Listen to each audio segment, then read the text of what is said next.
College was never really in our sights. My parents didn't even finish high school. My dad asked me one time in the 8th grade if I wanted to go to college. I didn't even know what it was. I said no.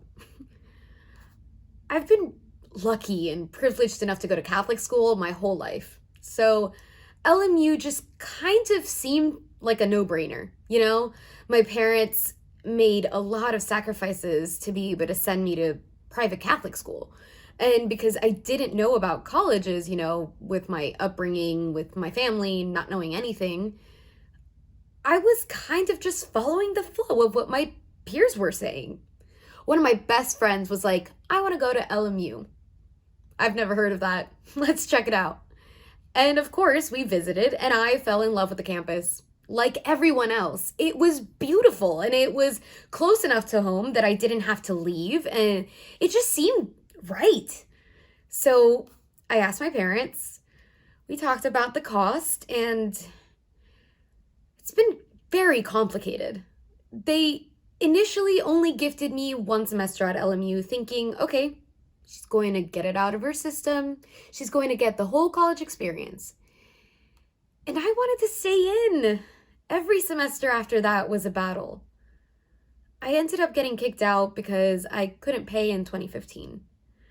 I couldn't pay, but they were still sending me letters because they wanted me to donate.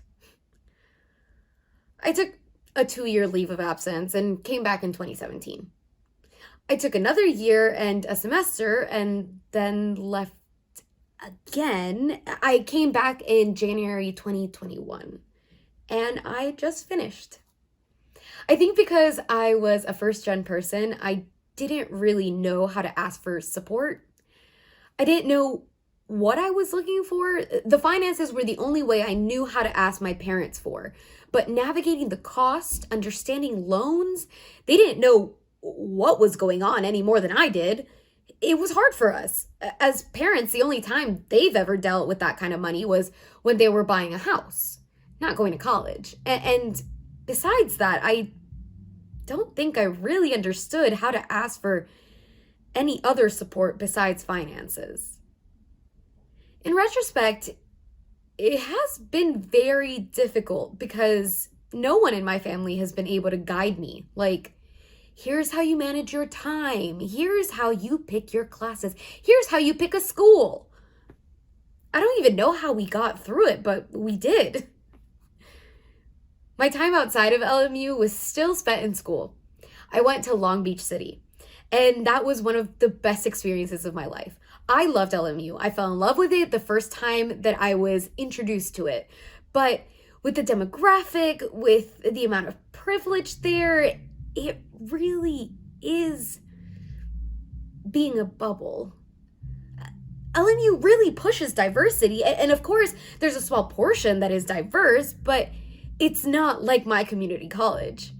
I really needed that experience to snap me out of it, like, hey, this is real life. That bubble's great, but that's not what it is.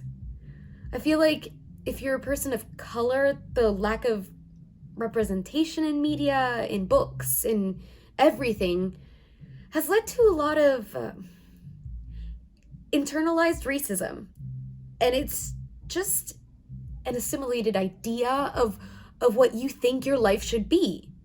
When I got to LMU, I was trying to fit in, trying to keep up with the Joneses. I wanted the whole college experience that you would see in movies.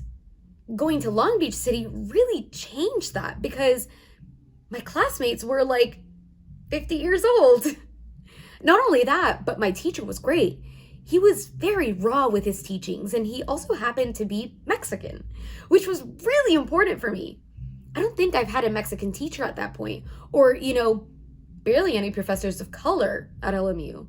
So it was really a good experience for me to have that sort of representation at Long Beach.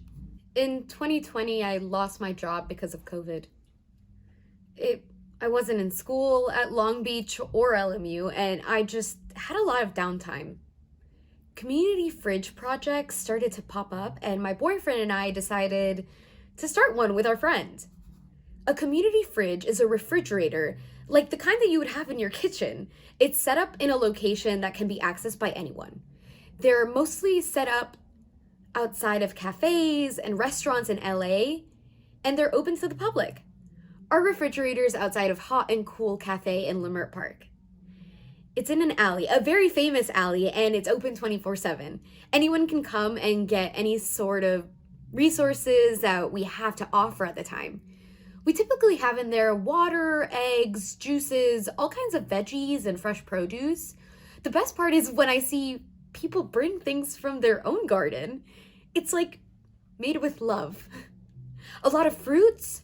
We will have milk sometimes, a lot of frozen pizzas, frozen breakfast sandwiches. That's just in the fridge. In the pantry, we have cans, mashed potato boxes, PPE. People donate hygiene products, menstrual products, masks, gloves, and clothes sometimes. I think fridge projects were a very tangible way that people could get involved, and I think that inspired a lot of people. The problem is, with something like this, there's so much more than just donating.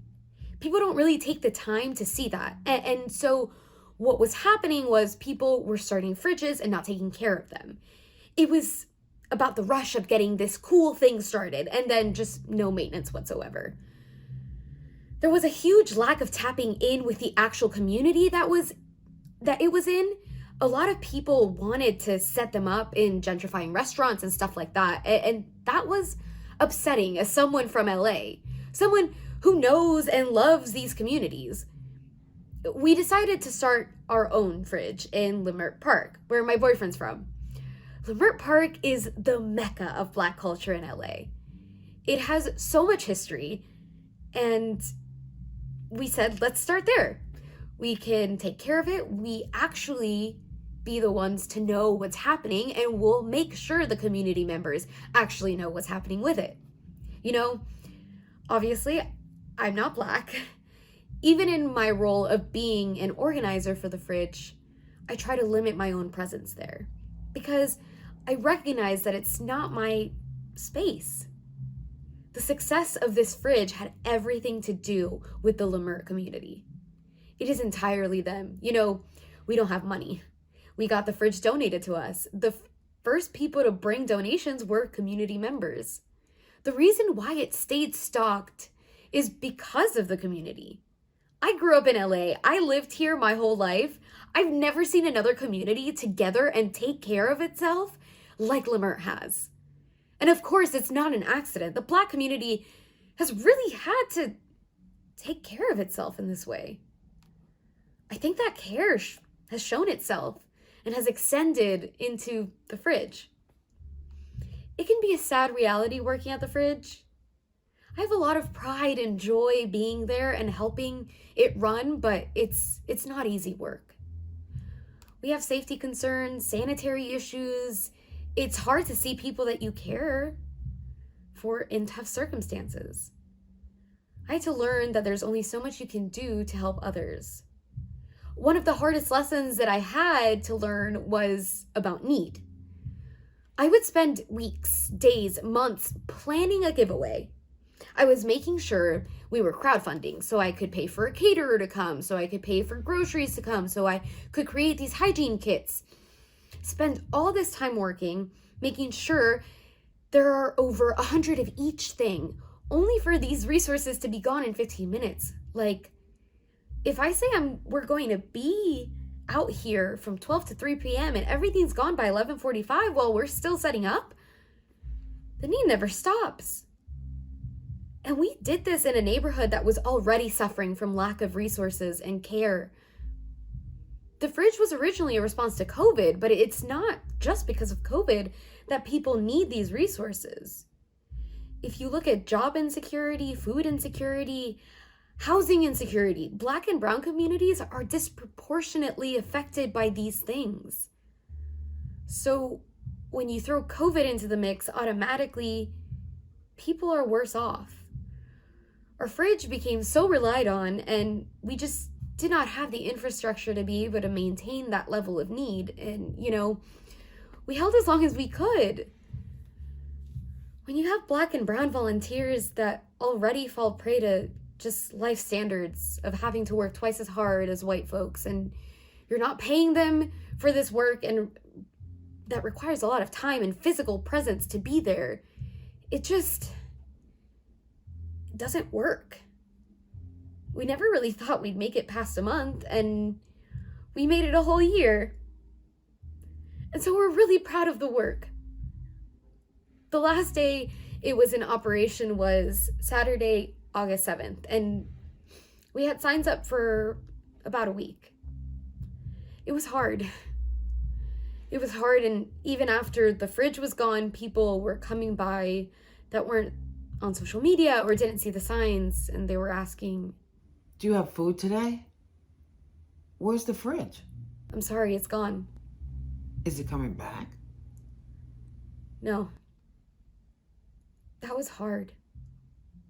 It was really, really hard. And after developing all these relationships with people that take care of the fridge, and not only donors, but we have team members that took from the fridge and fed their children. And, you develop relationships and you love them, and it's hard. And then you think about it, and it's like this is so common, It's so common for Black and brown communities to just experience this. Most Americans are like 2 paychecks away from homelessness. Need comes in all shapes and sizes, and it can really be overwhelming thinking about the state of the world and how that affects your own communities in the city that you love and the people that you love. The closure really took a toll on me, but I'm figuring it out. What comes next? I'm actually thinking of reaching out to this local library. I saw something on Twitter. It was a teacher.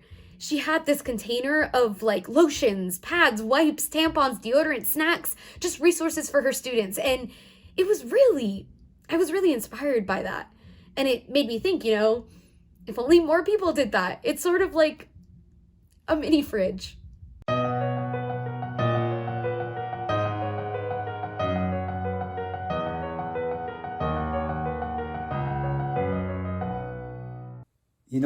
I'd love to start my story by telling you my family story.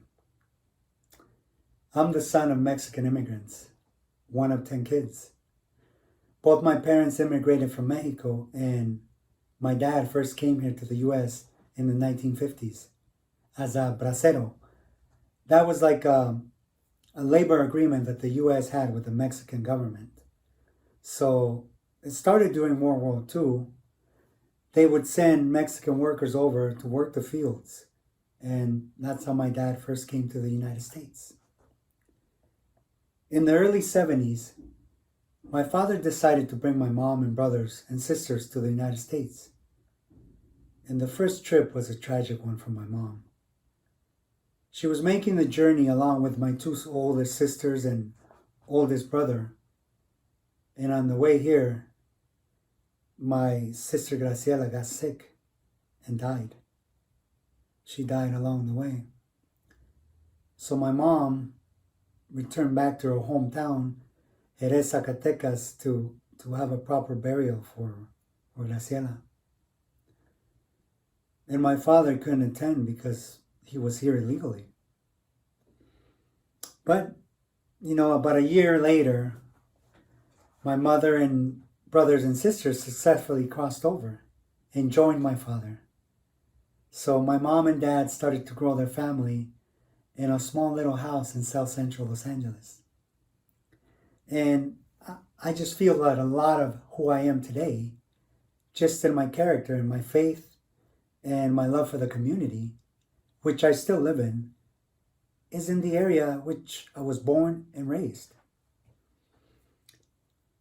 My oldest brothers, one is in the Marines and one is a police detective now. So I wanted to be a policeman. I still want to be like him. He's an amazing person. So I wanted to follow in his footsteps. So I majored in criminal justice at Cal State Los Angeles. And I thought, yeah, I'm going to be a policeman. But the Lord had a different path for me. One of my sisters was teaching nativity school at our local Catholic school down the street. I was helping her move boxes into her classroom in July, and the principal, Sister Judy Flahavan, asked me what I did for a living. I was out of work at the time, so I said I wanted to get a substitute teacher job, and that if she ever needed any help, to please feel free to give me a call. So she called me in October, and I helped her out for about a week, but then Sister Judy asked me if I was interested in teaching math and science. And I told her I love math, and I love science. And I really love math, but not really science. But I mean, I was trying to get a job, so I was like, yes, of course, I'm an expert. And she trusted me. Can you believe it? She trusted me with no formal experience other than my 4 years as a teacher assistant. And she gave me the opportunity to be a full-time teacher at 23 years old. Amazing. But the students, they had a bet going whether or not I would make it to Christmas. They were used to teachers leaving, and they took the credit for it. And I went back because I wanted to continue working, but also because I was like, I'm not going to walk away from this. There were so many kids there that needed me, and I wasn't ready to walk away quite yet. So I took the Christmas break, and to really kind of gather myself, I told myself, I'm going to make it to Easter. And then I said, I'm going to make it to the end of the year. I was the fifth teacher, the fifth math teacher they had in 3 years. And I learned right away why. It was a tough 8th grade class, but, I still keep in touch with some of them. In fact, I'm their confirmation sponsor for a couple of them. But Sister Judy, she was kind. She was so kind. She would allow me to work the summer to help our custodian get the classrooms ready for the year. And while I was there, she was always giving me little projects, asking me to look at some grant together with her. We would look at the curriculum together. So she was kind of teaching me what she did. I always thought if Sister Judy didn't become a religious sister, she would have been the first female president. Or she would have been one of the CEOs for a Fortune 500 company. Sister Judy Flahavan, she is quite amazing. So, and then one day she told me, you would make a great principal. I don't want to be a principal. I wanted to be a teacher for the rest of my life. But because Sister Judy said that, I believed it. And then she told me there's a program at LMU starting up. There's a program at LMU starting up for teacher leadership preparation. And she said, I think you'd be good for it. And I didn't know, but I said, okay, sister, I'll apply for it. So I applied, and I got called in for an interview for the program. But I already had a teaching credential, and I didn't want to do it, but I decided to go and tell them in person that I can't do this, I'm no longer interested, but that I was grateful for the opportunity. So I get to LMU, and it turns out it's a group interview. And then they said, okay, the only thing you need to do now is submit your registration deposit. And I was like, yes, that's my way out, because I didn't bring my checkbook. And I said, oh, I'm sorry. This is a true story. I stood up and I said, okay, thank you guys. I'm sorry I didn't bring my checkbook. So I won't be able to do this program. So thank you. I'm grateful for the opportunity, but thank you. Well, the young lady to my left says to me, "Don't worry, I'll write you a check." And I was like, "But you don't even know me." "Thank you, but I couldn't accept." She and I are still friends till this day. And then the director pulled me over and talked to me about it. And she's still someone I really respect and admire. So I called one of my sisters and I asked her to drive over, please, and to please bring her checkbook. And she did it. And it changed my life from that moment forward. I was afraid of going back to school for 2 more years. I just wasn't sure. I was trying to keep my head above water as a first year teacher, and I didn't want to leave the classroom, but God had different plans. He sat my colleague right next to me. I got my credential as an administrator. I was still teaching math and science in Nativity Junior High, but over the years, Sister Judy kind of gave me different responsibilities, and it was like I was starting to believe that I could really do this, that I could really do this work. And then I heard that this is Sister Judy's last year. She's retiring this year. Oh, and I remember thinking to myself, oh man, I feel bad for whoever follows in Sister Judy's footsteps. I would not want to be that person. She stayed for about 7 or 8 more years. Then one day she told me, "Antonio, I think this is going to be my last year, and I'd love for you to apply to be considered for the position." And I did. I got it. I was a principal there for 5 years. It was great. Probably my 3rd year there as a principal, I remember the exact moment. It was during summer, and I never took summers off. And one day I can vividly remember thinking, I may not go in today, but I went in. And I got a call from a parent, and she told me that she really wanted to see me and that she needed to meet with me right away, as soon as possible. So she walks in, and I finally recognized who the parent was. And she just didn't look herself physically. She was going through severe depression, and she was expecting. And I apologize, I get emotional when I talk about it. It's hard to tell the story without me thinking about it. She was weighing less than 100 pounds. This was a parent who I knew, who was very involved, who was very bubbly, very active, and always supporting the school. And then we talked and for hours. But the last thing she told me was, "I used to be an amazing parent."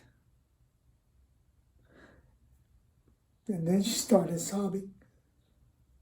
I'm sorry.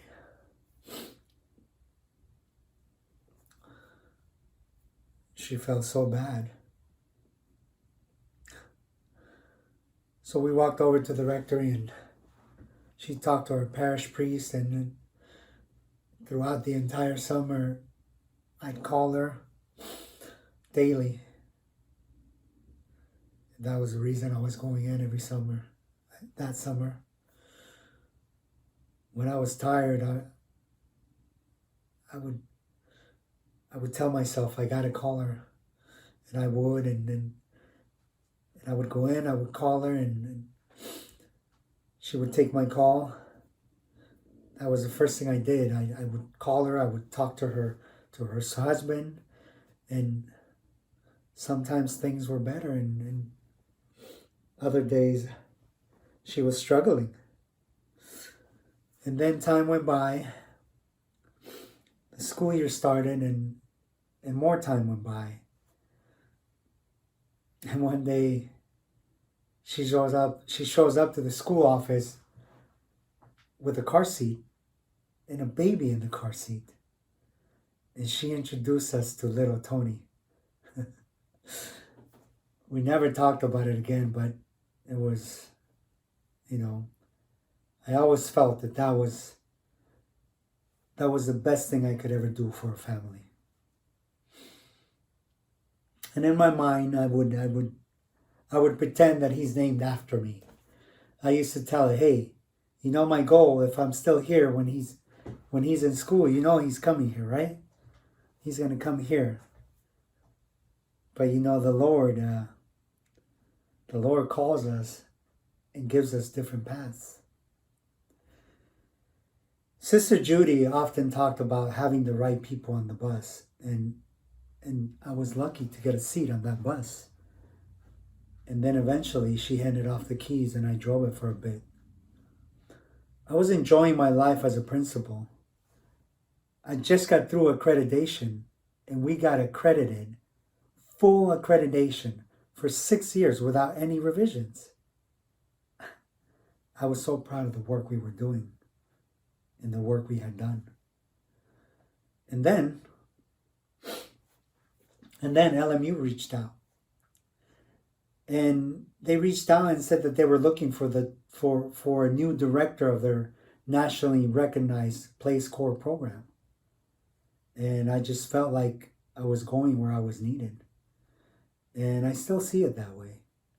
I always thought I am where I am because that's where I'm needed now. So I always felt that that's why I'm there. That it was lining up and just kind of feeling that the Lord was still kind of just drafting my story. The best thing that has happened to me in my life is my wife, Angelica, who has been my pride and joy and really just a pillar. We met when I was a TA at a local school down the street. Angelica was born in Mexico, but one of her sisters here had a high-risk pregnancy, and so they asked Angelica to come to help her. She got here on a Monday morning, and she went to pick up her nieces and little nephews from school in the afternoon to walk them home. My job was to make sure that nobody entered the parking lot. So I asked her nephew who that was that would walk him home. So we met on the first day here, on her first day here in the States. And we've been together since. That's why I said that being a TA was the best decision of my life. She had planned on staying for a few weeks, a few months. And we eventually got married, and we were able to fix her residency. For about 15 years, she wasn't able to go back home. It wasn't until Obama became president that he and his immigration reform allow us to petition from the States. And she didn't enter with a visitor's visa. She took the journey that many Mexican immigrants and other people from Latin American countries. So her journey wasn't an easy one. But we just celebrated our 20th anniversary from our first date. So 20 years ago since we've been part of each other's lives. And she's been there every step of the way. We have 3 kids. Amy, who's my oldest. She's a junior at Bishop Kennedy High School. My boy Alejandro, who's a 7th grader now at St. Columkill. And then I have my youngest, Adrian, who's a 1st grader.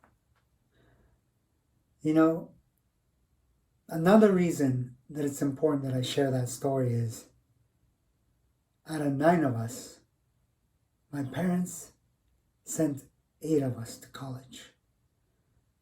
5 of us are teachers or educators. And again, it speaks to what education means to the Felixes. I've always considered my parents, they are the primary reason I feel that I have chosen a career in education. Because I feel that to this day, given all the years of education that I've had from pre-K to being a doctoral student, by far, they are my favorite teachers. Every decision I make, in every ounce of fiber, and everything that I share with the world about me, is because they shaped me and molded me.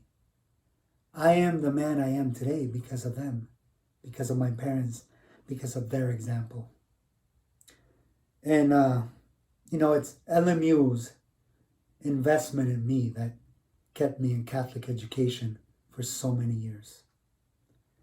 Now, I'm on track to finish my PhD at the School of Education at LMU, May of 2022. If God wants, I will be able to finish it. I'm focusing on the retention and recruitment of Latina Catholic school teachers. So it's something I'm really passionate about. Si Dios quiere. My mom always says that. Si Dios quiere. If God wants. In God's graces. So, I think saying that, it's a big part of me. Si Dios quiere.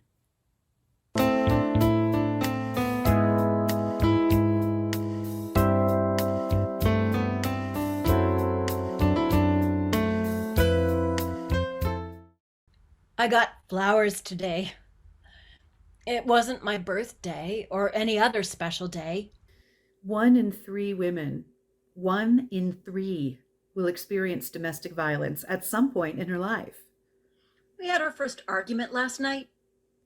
He said a lot of cruel things that really hurt me. But I know he was sorry and didn't mean the things he said because I got flowers today. It takes 6 to 7 tries before a victim of domestic violence can leave the relationship. Why so long? Money, language, children, transportation, fear of courts, fear of DCFS, fear of police. Even with all of the services available, she will have to tell her story over and over to each provider. I got flowers today. It wasn't our anniversary or any special day. Domestic violence is still one of those issues that is just so crucial to our community. Last night he threw me into a wall and started to choke me. It seemed like a nightmare. I couldn't believe it was real. I woke up this morning sore and bruised all over. I know he must be sorry because he sent me flowers today. I was first introduced to domestic violence about, I want to say 25 years ago at the shelter. I'd never even heard the words domestic violence. Of course, I knew women who were beaten up by boyfriends and husbands. But the thing about it, the way I was brought up was, oh, she's bad luck. She didn't have good luck with that man in her life. That's how it was. I got flowers today. It wasn't Mother's Day or any other special day. I got together with several friends. There was myself, there was a friend of mine who was a nurse, there was a friend who was a therapist, there was a friend who was an attorney. So we put together a little board, and that's how we started. We decided, let's just open a nonprofit. No money, no fundraising, nothing. We don't care about money. We're going to donate our time. And what we're going to do is community outreach. Teach the community about domestic violence. And we came up with a little thing, like a directory on all the services. And then we're just going to offer that, People come forward who say, I need help. We can reach our people there. Last night he beat me up again. And it was much worse than all the other times. I'm afraid of him and scared to leave. But I know he must be sorry because he sent me flowers today. I remember sitting by the computer this one particular day and feeling extremely tired. Like, oh my goodness, I've been answering a lot of calls. And so I went back to January to March, and I counted up to 300 calls or more. I stopped counting at 312 or something like that. I called my board and I said, you guys, we got to have a meeting here. This is serious, serious stuff. There's a lot of people out there who need help. Let's put it that way. And there must not be enough resources in the community or people that can help. That's why they're calling this number. And that's when we decided, okay, let's see if we can get a small little office somewhere and just have some therapists. Let's see what we can do with that. And that's also when we realize, well, wait a minute. Who are these clients that are calling us? These are people come from different cultural backgrounds and they don't fit into the shelter. The shelter can't take them because, for example, if you don't speak English, you can't participate in the program at the shelter. So they are not served. They have no place to go. And that's when we hired a couple of therapists, one who spoke Arabic, English, of course, but Arabic, and one who spoke Urdu. Diversity for us was right from the beginning. I got flowers today. Today was a very special day. Part of what happened at the same time was like, let's do a survey, right?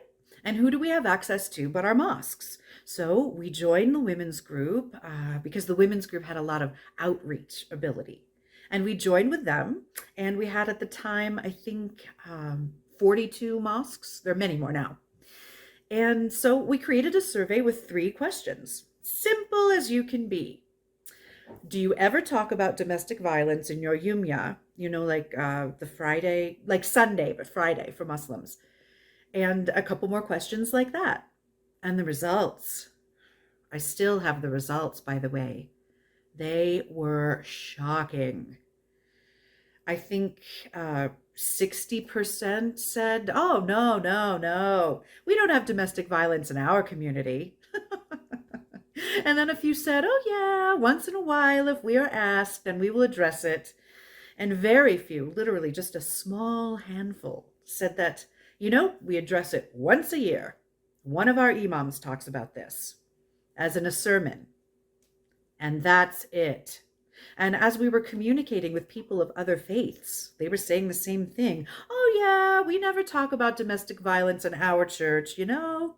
Like it doesn't exist, right? And so we have to stop that cycle of violence. That's important.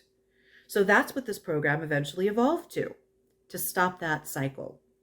Nustar Family Center is a domestic violence agency, right?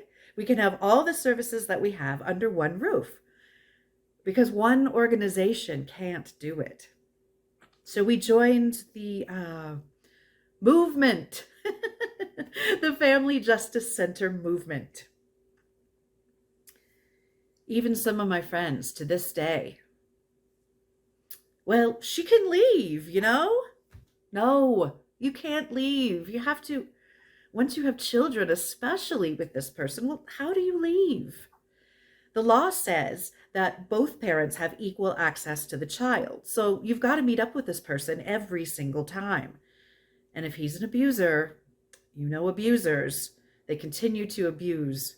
Even if they're not married to you anymore, they will find other ways to abuse you and make you feel that you are a victim for the rest of your life.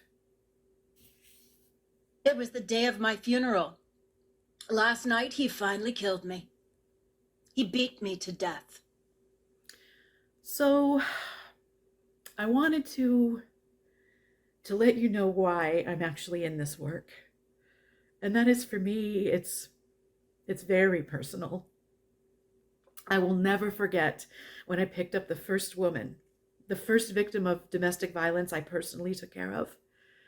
And it was a lady with a child, a baby, who was born disabled, actually. And I picked her up in front of the apartment with 2 black garbage bags.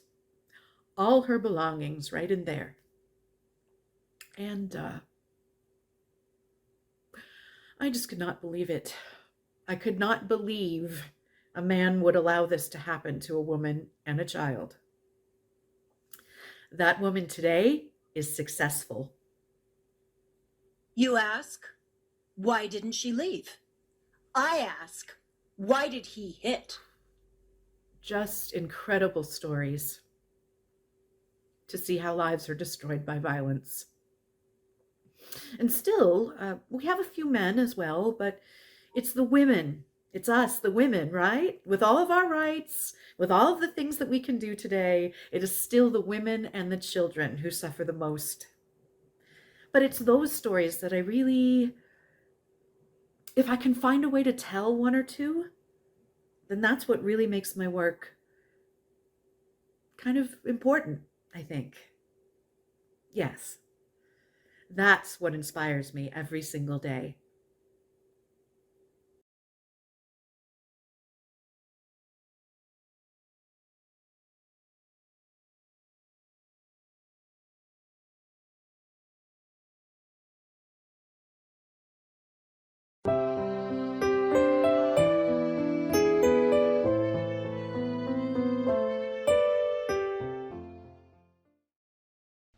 Honey, I know times are changing, and it's time we all reach out for something new. That means you too. You say you want a leader, but you can't seem to make up your mind. I think you better close it and let me guide you to the purple rain.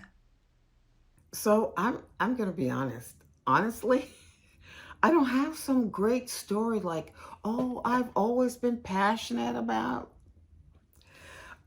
But the honest truth is, what I was passionate about, I'm not sure why, I always wanted to go to USC. Always wanted to go to USC. Not UCLA, big USC fan. And I wanted to go and major in business. And that's what I did. I got my undergraduate degree in business, but I also love music. I love so much music. My mom loved music. Prince was my all-time favorite. Huge Prince fanatic. I saw Purple Rain in the theaters 9 times. When he died, ooh, that was a tough day. That was a tough day. I was at work. It's a hard day. Everything just stopped. I went home and I just watched. My husband came home. He said, "What do you think you're going to make for dinner today?" And I looked at him and he said, "Oh, maybe I'll go over to Woody's and get some barbecue." And I said, "Good idea." So, love music, but I don't have the music talent, like some people in my family. So I wanted to do the business part. And I got a summer job at A&M Records with a bachelor's degree. And a lot of the women, most of the women, had bachelor's degrees, and we were all secretaries. And the men had these VP jobs and director jobs, and they didn't even have bachelor's degrees. And I just thought that was super unfair and inequitable. I'm all about equity. So I thought, okay, well, I'll go get a graduate degree and they won't be able to keep me as a secretary. I thought about getting the MBA, and then I thought about the law degree. The MBA I almost went to, but then I decided if I get a JD, the law degree, I can still do business with the JD, but I can't practice law with the MBA. So I decided to go for the JD. Also, I didn't come from money. And that was the other thing, right? I don't want to have to struggle. I don't think my mother was a wonderful person. I always loved books. Ever since I was a little girl, I loved books. And my mom would always go buy us these golden books on Saturday. Every Saturday, I got a new book. Remember the golden books? Every Saturday, I'd have a new book. And my brother had a set of encyclopedia. And we were having these encyclopedias, but they were like old. And, like I don't think my folks could afford a new set. So they were in the hallway on a bookcase, and I would just sit in the hallway and read the Encyclopedia Britannica. And so my mom was a wonderful person. Everybody loved her. She was beautiful. But I never wanted to be that stay-at-home mom. I always wanted to have my own. Also, I saw how some things didn't work out for her because she had to defer to my father. And I never wanted that. I always wanted to have options. So to me, having options meant going to school and getting an education.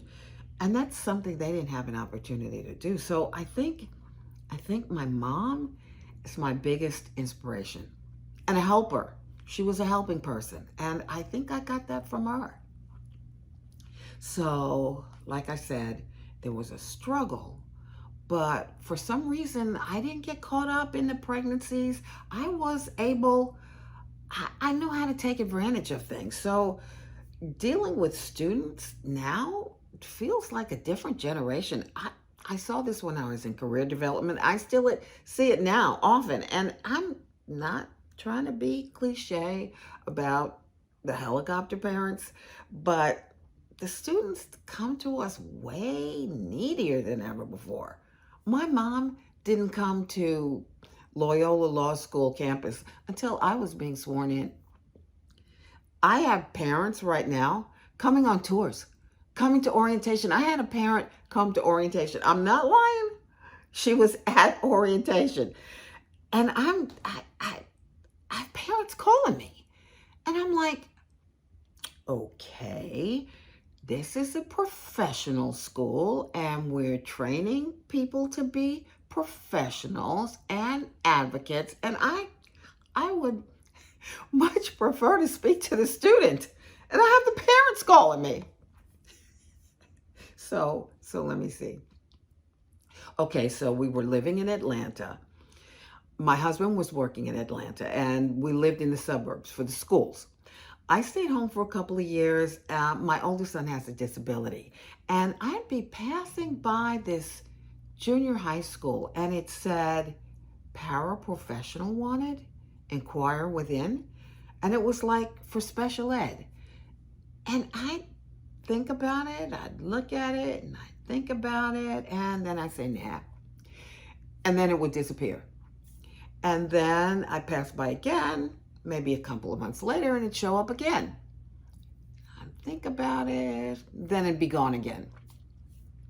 Third time I saw it, I thought about it, and I stopped. And I went in. And I talked to the principal, and I told him about my son, and he said, but you're an attorney. And I'm like, yeah, but I have a son who has autism. I've been a parent before. And I'm also an advocate, having attorney training. So I know how to advocate for my son. And I figured I'd be a good advocate for the students. So sometimes that put me at odds with the administration because I would want to tell the parents, this is what they should actually be giving the students. And that wasn't my role. And, but I did it anyhow. For me, I'm all about equity and making sure that we're running the law school in a fair and equitable way. So if there's an issue with a student who wants us to make an exception, I want to give that same time and consideration to that student who is first generation or who is of color or international, that we would give to the same consideration to the student whose parents have written a big fat check. And if we're going to do an exception, if we weren't going to do that exception from that kid over there from La Raza, then why are we making it for John Q. Esquire the third son? That's the thing that gets to me. It's like, I want to make sure that we don't have people who have this unfair advantage. I see that a lot with disability accommodations. I see a lot of students who really need it and can't take advantage of it because either they won't come forward or because they don't have the money to get the reports to substantiate their disabilities, right? So that part is super frustrating. And seeing some students who I feel take advantage of it. Yeah, you see a lot of these students coming from Beverly Hills with accommodations because they went to some Beverly Hills doctor and it's like, okay, they just got this just before taking the SAT.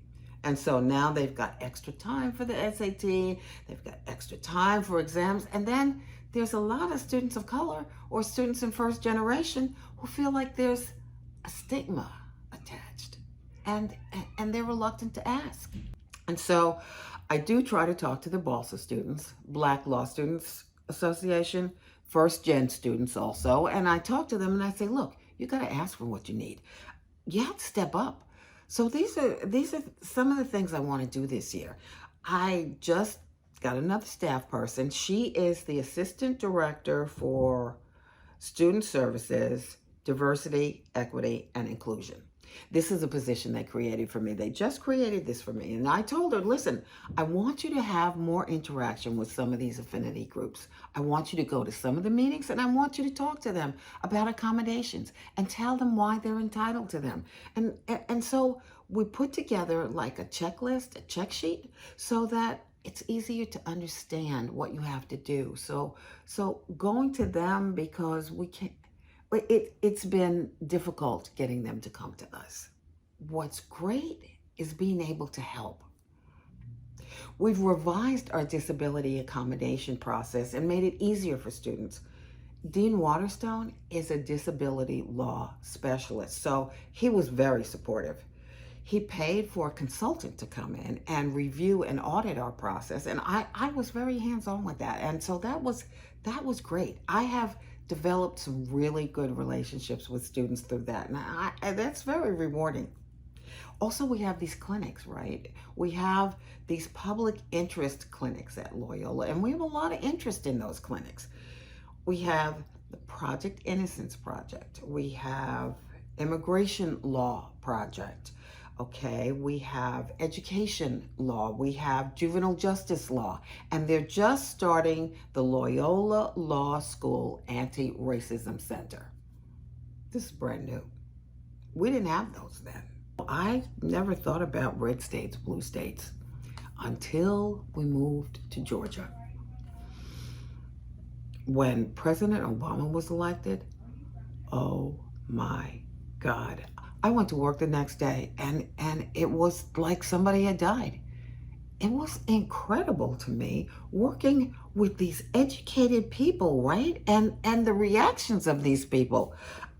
There were only a couple of us who were Black, and it was so somber that day.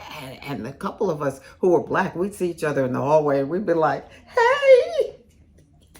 But everybody else was just like, I went home that day after work and I told my husband, I want to go home. I don't want to live in Georgia anymore. Then also, I think the sad thing for me coming back to Loyola after so long was seeing the number of minority students that had risen in terms of the Asian students and the Latin students, but not the Black students, just the numbers, the sheer numbers of students in school. So it's like the struggle is real. I think it's the pipeline. It's the pipeline. It's setting our kids up for the pipeline. I think, first of all, you have to be able to see yourself. And I think for a lot of us, it's the money. You have to have the GPA to get in, and you have to take the LSAT. And a lot of students are able to take these expensive preparation courses, and a lot of minority students don't. So the other thing, For Black law students or potential Black law students, it's like the ones that do really well, like the ones, everybody's fighting for them. So there's this group up here, everybody's fighting for them, but like right here in the middle, the minority students, this is where we struggle. The white kids are being able to get in, but the Black kids don't, and this is a struggle for us.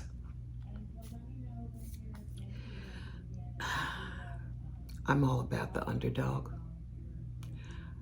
I've always been about the underdog and wanting to see those kids succeed.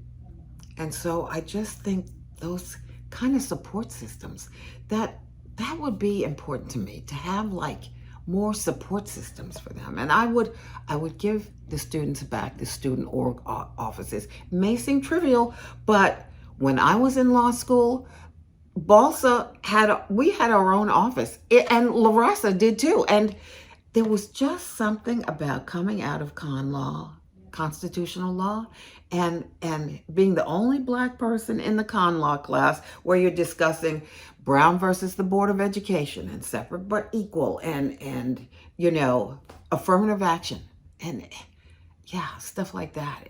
And you just want to go into the Balsa office and like,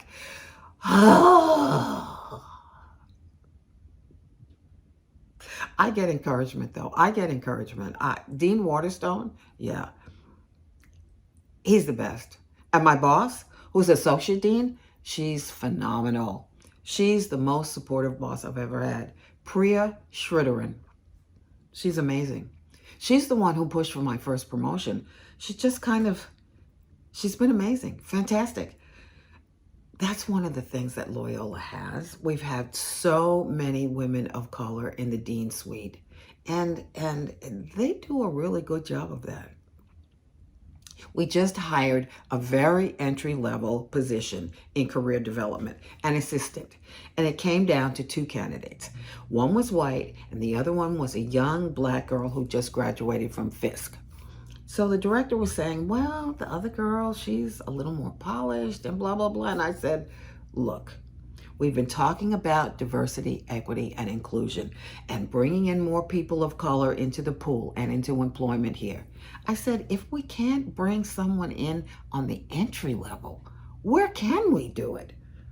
Where can we meet these goals? So we ended up getting her. She's fabulous. We love her. It's amazing. This is her first professional job, so she's got to learn what it's like to be a professional instead of like being a student, but yeah, she's been great. I think everyone loves her. She's really great for the office. I don't know what it is. I don't know. I wish I could say. I wish I could write it down for the students, what it was within me that got me to the point where I was able to go to undergrad, navigate that myself, succeed, then go to law school without having a blueprint from a family member or something like that, right? I wish I could write it down, pass it around, bottle it. And that's why I say in some ways I was surprised to get this honor, and I don't feel like I'm a person. I'm not really involved in like professional organizations for higher education, that sort of thing. I'm just being me. And I guess I don't think of myself as like, yeah, this is something I'm really doing. I'm just doing it. I'm just doing it.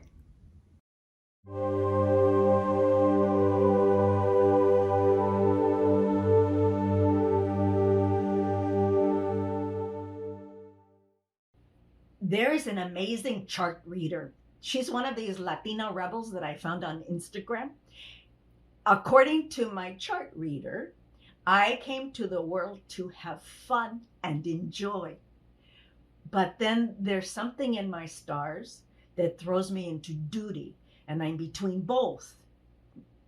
Oh, my mom's painting. Isn't that amazing? My mom is an artist, a painter. My father, an accountant. When I was born, they were super poor. Renting an apartment, they only had just a small bed. And when my mom was pregnant, my father would sleep on the floor. They had a thread that they could hang between two nails, and that would be their wardrobe. They were very careful about how we would be, protected from discrimination that they had suffered, the Jewish children. So that was the very beginning. And my mom found a maestro in Buenos Aires, Demetrio Uruchua, an anarchist painter. His murals are seen in Buenos Aires. She was so impressed by what he did. She didn't sleep 2 days. I have to study with this guy, So we would travel to Buenos Aires, about 400 miles. My mom, me, my brother, with a roll of her paintings. And he would sit in this very old but big armchair. And the disciple would sit next to him. They would hang the work in front, and he would ask the artist, "How is your health?" And which meant, "How is your work? How is your work true to yourself?" Basically, he was reading her chart, all her personality, her traits, all what she was going through based on what her paintings were telling him. I would sit there and listen. At times, he was very rough. "What you are doing here is imitating some other person. You are not being true to yourself." Once, I stood up and I told the maestro, "My mom is not like that." So, all that I learned about being a writer, an artist, or creating came as lessons in my very young years. My mom, so very supportive of anything I wanted to do in terms of art, writing. And I wanted to be an actor, This is my class photo. It took me more than 50 years to act in a real play. In 2019, in Nepal, I played the memorist in the adaptation of my book, The Little School. Oh yes, I have many copies of this. I'm using this as my mouse. I wanted to be a doctor, a real doctor, not like now. I'm a doctor who doesn't cure people. I was going to Buenos Aires because there was no medical school in my hometown. And what happened was that I fell in love with my first husband, and I didn't believe in love at a distance. So I just studied literature in my hometown. And my father was devastated because he wanted me to be a doctor.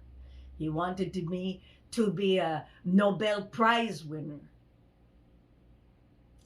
There is a lot of sense of the absurd that I think comes from the kind of Jewish humor.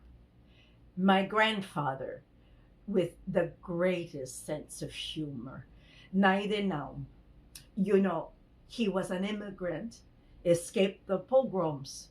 And when we were visiting, he spent quite a bit of time with us. He would teach us games.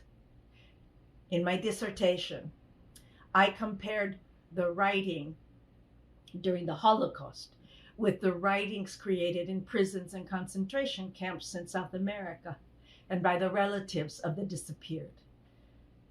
So, well, there is no recipe for survival. I was disappeared in the secret detention place for 3.5 months in the little school, La Escuelita, and 2 more months in prison in my hometown, Bahia Blanca. And then they transferred me to the big prison in Buenos Aires. 800 women, mostly survivors of these secret detention places. And this is what we were doing. Even in the little school, I have my friend Vasca. I talk about her and all the jokes, all that humor that she had too. And it was, she was my hero because she was certain, and I was certain too, that they were going to kill us. But the thing is, we kept until the last minute this idea of, okay, so what if not? And so when the time came to testify in this trial against the genocide perpetrators, that the one that finally sent them to jail, I found myself saying, we were working together. We were still activists while we were there. We were putting together this information in case one of us survived and we could tell. So for us, this concept of hero seems to be very different than the concept of hero here in the States. For us, heroes are generally dead. Yeah. So it's funny. When I told my husband about this hidden heroes thing, he says, "Are you hidden?" And I'm not that hidden. I'm better known maybe outside LMU than at the university.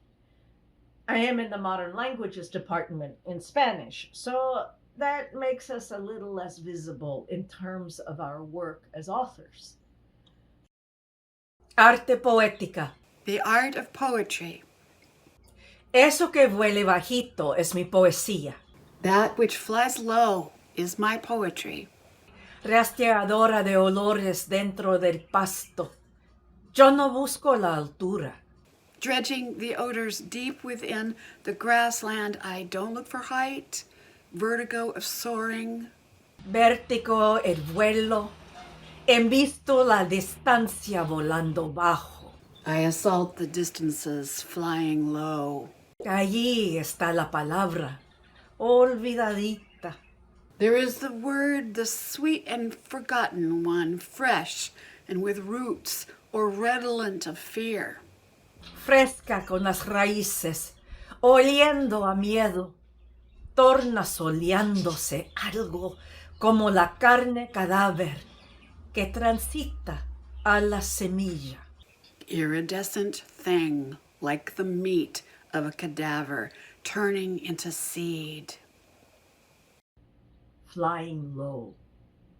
Yeah, in Spanish, in my culture, it means not to be noticed, so they don't kill you.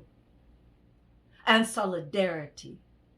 My dissertation is called Discourse of Solidarity in Poetry Collections in Argentina, Chile, and Uruguay. There is this poet I always quote, Cecilia Vicuña, from Chile. She said that words can be opened, and she sees in the word solidarity in Spanish, sol is sun, and dar, it is to give sun.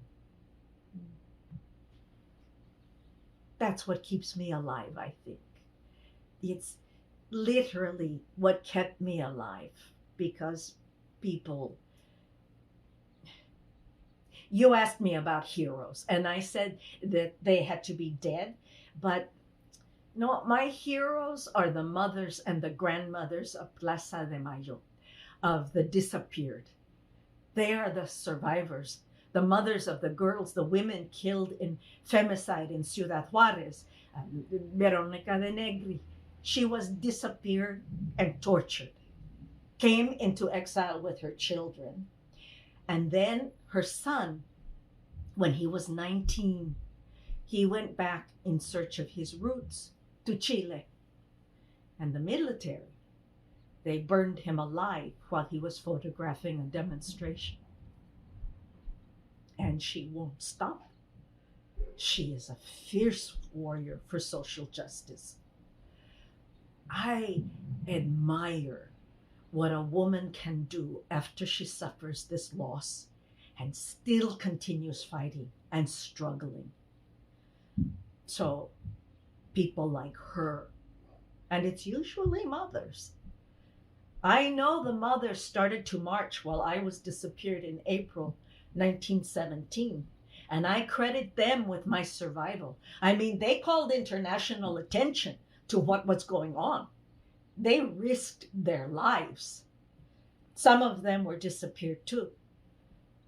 The hero for me is this collective construction.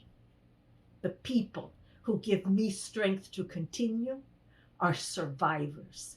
And I mean, you might see me as somebody very special, but if you see all these, mostly I'm in touch with women survivors and their stories and their struggles. They're so empowering.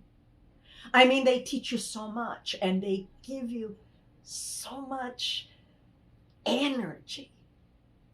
Then you cannot pity yourself, right? Because it's all, there is a community out there. Visiting the occupied territories back in 87, Old Jerusalem, the first Intifada.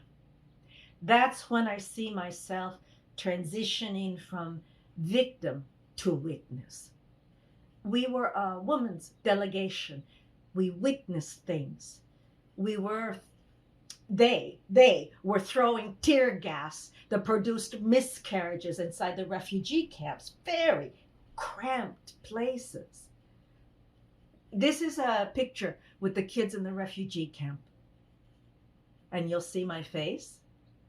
It's like I am the foreigner who comes and gets shocked. And what stayed with me for the longest time was I didn't do enough. We went to this hospital. We talked to the people. And when we left, the soldiers came and beat them up. So we were like, we caused this. We were feeling guilty. And that's when I realized, no, they were the guilty ones. We were trying to make this situation less invisible. So that's when I realized, as a witness, what I can contribute to the witness movement. And so we, with my husband, we started an organization called Proyecto Voz, Voices of Survivors. I realized that survivors were made to talk many times just for free because the assumption was that, oh, we want to help by telling. So they are helping by listening. But we were leaving our families, hiring babysitters, not working, and Oliver North was charging speaking fees. I was vice chair on the board of directors of Amnesty International USA. I realized it was not fair. So the concept was okay. Universities, they can pay fees for survivors to talk, and this money they can take home and continue their work. No se puede vivir con una muerte dentro. Hay que elegir entre arrojarla lejos como un fruto podrido o al contagio dejarse morir. Alicia Partnoy. No one can live with a death inside. You have to choose between tossing it far away like a rotten fruit or keeping it and dying from contamination. Alicia Partnoy. Dialogue with Alicia Partnoy. Teólogo con Alicia Partnoy. Busco el espíritu de esta mujer y encuentro su amor por las manzanas, su ansiedad de las alelías sobre el pecho. I tried to find the spirit of this woman and discover her love of apples, her lust for holding gillyflowers to her heart, 5 children needed by her body. Los 5 hijos que amasó su cuerpo, desgajado en la tortura. Her body ripped apart by torture. a la ida of ideas and of flying, A la ida de alas y de ideas. Cuando arrojo lejos de mí tu muerte, se vuelve proyectil por la justicia. when I toss your death far away from me, it turns into a meteor of justice. I've thought a lot about how to tell their stories, right? Because my area of expertise is testimonial writing. So it was kind of funny when Professor Royer was explaining what you were going to do with me. So I have some theories there, right? Scholars go and study survivors as objects, basically, not as subjects. We write about them, we study them, and we deliver our papers. Where is the voice? The experience of the subject. So what I am saying is, bring the subject to the table. Now we have Zoom. They say, oh, this subject is in Mexico. She can go where there is a computer and she can talk to your audience with you. So I was working to bring over 41 people on Zoom, paying them, survivors and poets. So I had the opportunity. I learned about simultaneous interpretation on Zoom. So I had people, and it's expensive. They gave me a good deal, but I hired these women who were amazing. So I put together survivors from Mexico, Guatemala, Argentina, Chile, and Nepal. So there were Latina poets from all the Americas. And my students were translating their works and reading to them their English translations or Spanish translations. I mean, my students were freaking out. How are we going to translate two? But it went very well. And I did one where I put together all the translators and publishers of the little school. And so that was a treat for me. And then I did a third one where I had poets, Latina, 40 in their 40s. So that's my future plan. An anthology with women in their 40s. It's a trick there because my daughter is in her 40s, and I thought, well, it's sort of a passing of the baton, right? But the thing is, when I say there are no recipes for survival, right? I guess more than the sense of humor is the sense of happiness about life. Because what the torturers wanted, what torture is meant to do, is to destroy human beings. And with that, any traits that keep us going in life. And then I think we might not have more sense of humor than the rest of people, but for them, you become someone who will illuminate. You will teach everybody how to survive. I mean, you have the tips, you have all the know-how, because how did you manage? And it's not easy, but you just look around you to see what you can do. And you know, we are wounded in different ways. And we all have post-traumatic stress syndrome. We do, pretty much. But I know when I'm in trouble emotionally, well, it's when I cannot laugh. I know that when I cannot make fun of myself, when I take myself too seriously, I know I'm in trouble. But a sense of humor, it helped. It helped while we were political prisoners. It still helps. You should see a bunch of us getting together, and it's crazy, the things that we laugh about. But the concept of reconciliation with the torturer, with the killer, that's not something that will help me. It helps people, it helps other people, it doesn't help me. What I want is for these guilty ones to be sent to prison and to pay for the crimes they committed. But I think the way that it might be useful is that we have reconciled with ourselves. After all they've done to us, after we've seen ourselves in the worst places as human beings, and sometimes some people have been so broken to levels in which they had to do things that they regret all their lives. And that's another of the purposes of the torturers. There is a book called The Body in Pain by Elena Meloni. And the way regimes that use torture make even the things that are most dear to you or the things you trust the most untrustful, something to be scared of.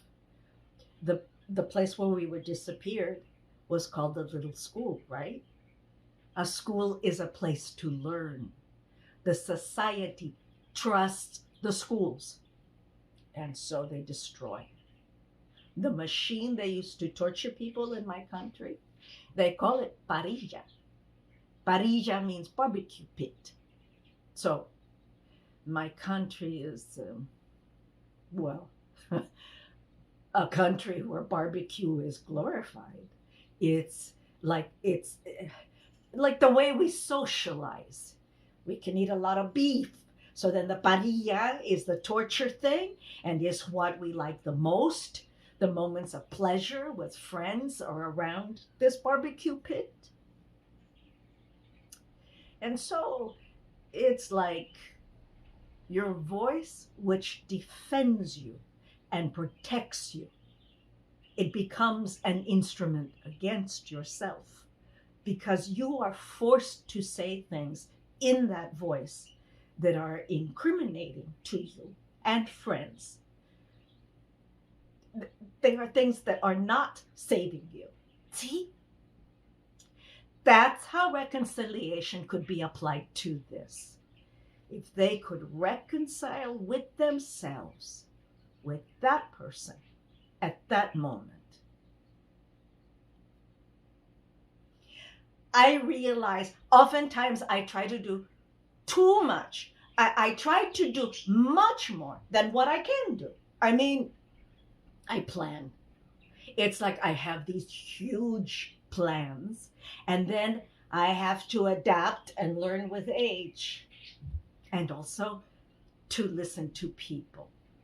So I have to work on that. Yeah, you know, we Aquarians, we want to be everything. And we end up being poets.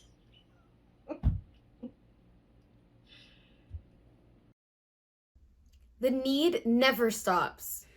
When I say there are no recipes for survival, right? I guess more than the sense of humor is the sense of happiness about life. I don't know what it is. I wish I did. I wish I could write it out and pass it around. Bottle it. It's not easy, but you just look around you to see what you can do. And you know, we are wounded in different ways. We are just going to offer, if people come forward who say, I need help, well, we can reach our people. I just felt like I was going where I was needed. And I still see it that way. I am where I am now because I'm needed where I am now. And I don't think of myself as like, yeah, this is something I'm really doing. I'm just doing it. I'm just doing it.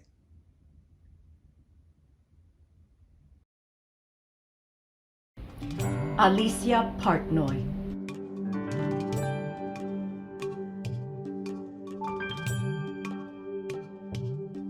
Linda Whitfield.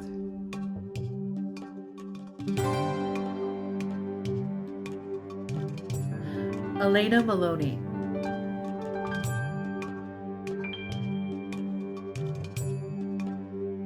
Antonio Felix.